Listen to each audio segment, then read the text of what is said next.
ఏపీలో సాయికృష్ణ అదృశ్యం కేసు దర్యాప్తులో సిట్ కీలక ముందడుగు వేసింది. ఈ కేసులో ఆరోపణలు ఎదుర్కొంటూ సస్పెండ్ అయిన సీఐ నాగరాజును అదుపులోకి తీసుకుంది.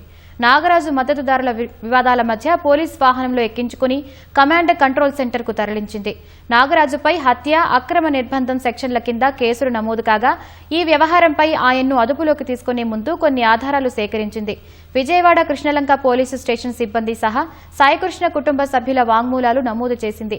మార్కాపురం నుంచి సాయికృష్ణను తీసుకొచ్చినట్లు ఆరోపణలు ఎదుర్కొంటున్న ముగ్గురు టాస్క్ ఫోర్స్ కృష్ణలంక కానిస్టేబుల్ తో కూడిన బృందాన్ని విచారించింది. టాస్క్ ఫోర్స్ అదనపు డీజీపీ లతాకుమారిని ప్రశ్నించింది.